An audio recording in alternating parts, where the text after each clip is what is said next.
This program is provided by Universal Genesis. Okay, let's unpack this. Let's do it. We are doing a deep dive today on a concept that, it's just one of the giants of philosophy. Absolutely. It's a huge one. We're talking about dialectics, or, to use the term from some of our sources, pensée. It's this beautiful, elegant idea that promises to make sense of all the messiness of history. Exactly, that sense of elegance, that intellectual satisfaction. The feeling that it's all moving according to a plan. That is precisely what we are going to challenge today. Based on our sources, we're looking at a pretty sharp argument. A very pointed one. That this amazing philosophical tool, which is brilliant for looking backward. The ultimate historical cheat sheet. Right.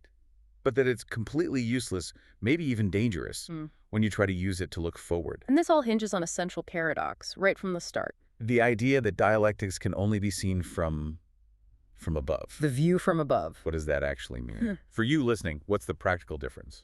Well, think about being a soldier on a battlefield. If you're down there in the field, what do you see? Just chaos. Total chaos. Noise, confusion, simple opposition. You're just trying to survive, trial and error.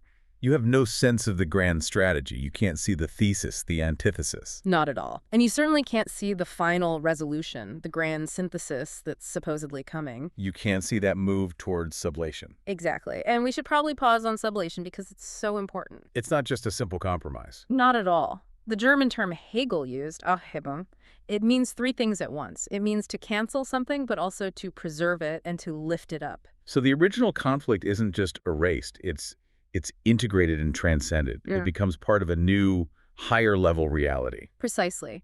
But the person on the ground, the one in the middle of the fight, they can't see that new form until it's already there. So you have to know the outcome to even recognize the pattern. Which means, by definition, the pattern is retrospective. It's a post hoc analysis. Okay, so the act of seeing the dialectic requires you to be outside of it, looking back. Right. And this is where our sources make, I think, a really fascinating move. It's a great point. They say that the clarity you get from looking backward, the nice, neat line of contradiction and solution, it only looks so clear because of all the sheer messiness that came before it. Yes, the essential messiness. They call it the enya. Which translates to something like, what?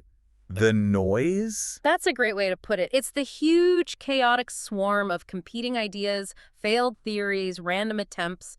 It's all the stuff that didn't work. Okay, let's use an example, maybe something outside of politics. The jump from, say, the horse and buggy to the Model T. Perfect. In hindsight, that looks dialectical. Thesis, the horse. Antithesis, the early clunky combustion engine. Synthesis, the mass-produced automobile. Super tidy. But what was the noise? The noise was, what, the thousands of failed engine designs? Steam cars, electric cars? Exactly. All fighting it out. And the different patents for tires, the arguments over what roads should even be made of. Without all that chaotic competition, you wouldn't have even defined what the core problem was. You wouldn't know what the necessary contradiction was that needed to be solved. The final, elegant answer depends entirely on the messy, inelegant process that came before it. Which leads right to the utility trap. The big one. If the pattern needs all that noise to have already happened, well, then it's purely descriptive. It's not operational. It can't help you while you're in the chaos. It can't tell you which engine design to bet on in 1895. Not a chance. Which leads to this incredible conclusion from the sources. They argue that dialectics is merely an editorial device. Or, and this is the one that really stuck with me, a grammar of retrospect. That phrase just nails it, doesn't it? It really does. So the world didn't actually move according to the rules of dialectics. No. Dialectics is just the tool we use after the fact to edit the story and make it look clean and inevitable. It's like a powerful historical editor. It cuts out all the failed subplots. Right, and it makes the main plot seem like it was always destined to happen that way. So it's intellectual comfort food. That's it. It gives you this amazing feeling of understanding, total intellectual satisfaction. But it has zero, and I mean zero, discovery generation capability. Precisely. It can't tell you what the next thing is going to be. That next big thing still has to emerge from the same old mess. From local effort, trial and error, dumb luck. All the stuff that gets edited out of the final story. History happens in chaos, and only then is it dialecticalized. So if this is all true, that the whole structure is just applied after the fact, Who was the first to figure this out? Did the inventor of the system know? And that is the perfect question, because it takes us directly to Georg Wilhelm Friedrich Hegel, And his most famous metaphor. the Owl of Minerva. Everyone's heard the line. The owl of Minerva, which represents philosophy, only takes flight at dusk. At twilight. But the sources say this wasn't just some poetic flourish. They call it a limit declaration. It was Hegel being incredibly honest about the limits of his own system. What does that mean, a limit declaration? Think about it. Twilight is when the day is done. The action, the work, the struggle, it's over. So philosophy, the owl, can only fly up and survey the landscape to understand it. After everything has already happened. The owl can't be a guide for what to do during the day. It can't be a compass for the next discovery. Its only job is that editorial work we talked about.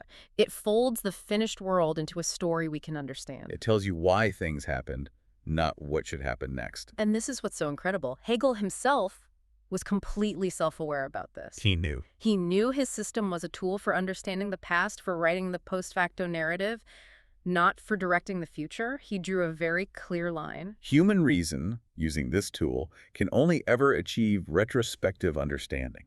Which turns the whole thing on its head. The Owl of Minerva isn't a statement of pride. It's a statement of profound intellectual humility. He's basically telling everyone, this is an amazing tool, but it has a built-in time delay. Don't get ahead of yourselves. Exactly. The irony, of course. Is that almost everyone who came after him completely missed the point. Or ignored it. They took this humble retrospective tool and tried to turn it into a prophetic device, a universal law of history. And that leads us to the most critical part of this dive. Yeah, this is where it gets really serious. It raises the obvious question. What happens when you ignore Hegel's own warning label? What happens when you try to turn this grammar of retrospect into an operational blueprint for the future? You get what the sources call the critical inversion. And the person they point to is, of course, Karl Marx. Marx committed the NUCA, the critical inversion. He took this system that only works descriptively after the fact, and he flipped it. He turned it into a rigid operational principle to be applied from above onto reality. Forcing the world to follow the blueprint. Right, so if Hegel's Owl of Minerva flies at twilight, Marx's version becomes a theory that calls forth the dawn. that's a fantastic way to put it. It stops being a lens for seeing the world and becomes a manual for constructing it. And our sources argue that this is the moment it becomes dangerous. Because when you treat the theory not as an observation, but as a design blueprint, it immediately acquires a kind of violence. Violence against what? Against reality itself, because that messy, chaotic reality on the ground, the local experiments, the accidents, the noise that actually drives progress, If it doesn't fit the neat stages of the dialectic. it must be corrected. It has to be eliminated. The theory is treated as a higher truth than the facts on the ground. So if some local community finds a practical solution that works for them, but it doesn't fit the grand historical march, Then their solution is wrong. It's flawed. and they have specific terms for this, right? Oh, yes. That messy reality, the stuff that actually works but doesn't fit the model, it gets dismissed. It's labeled immature or reactionary or the big one, False consciousness. false consciousness. That's so powerful. It basically means the theorist from above can look at the person on the ground and say, your practical experience is wrong because you don't understand the grand structure that only I can see. Exactly. It's the ultimate justification for overriding local practical knowledge with abstract theoretical necessity. So the final assessment from these sources is that Marx's approach. It's not really philosophy anymore in the Hegelian sense. No. They call it dangerous design thought. And the distinction is critical. It is. Dialectics is a valid, even brilliant tool to understand history that has already happened, but the second you use it as a blueprint to design the future, You've crossed a coercive, dangerous line. You're mistaking a map of where you've been for an instruction manual telling you where you must go. that's a perfect summary. Okay, so let's bring this all home. What does this mean for you, for all of us trying to learn and understand the world? Well, we've seen that the real power of dialectics is its ability to organize the past. It gives history coherence. It gives us that feeling of closure. It's an amazing organizational tool. We can't deny that. But its deep, built-in limitation, the one Hegel himself saw with the Owl of Minerva, is that it simply cannot generate new knowledge. The new stuff has to come from the noise, from the mess that the theory cleans up later. Always. We saw how Hegel embraced that limit, making his philosophy a grammar of retrospect. And then we saw how Marx inverted it, turning a descriptive tool into a prescriptive and potentially dangerous blueprint. So we've basically set up this core tension. The world advances through chaotic trial and error from below, but it's only understood through orderly retrospect from above. Which leaves a final thought for you to chew on. The real challenge is this. In your own work, in your own life, when are you operating in the messy realm of discovery, where failure is part of the process and the final structure is completely unknown? And when are you operating in the clean realm of understanding, where you're just trying to make sense of something that's already finished? The ultimate lesson here is about knowing the limits of that intellectual satisfaction we all crave. How do you make sure that your very human drive for a neat, tidy, retrospective explanation doesn't fool you into thinking you have an instruction manual for the future? How do you stop yourself from demanding that the world conform to a history that hasn't actually happened yet? Something to think about. Until next time. This program is provided by Universal Genesis.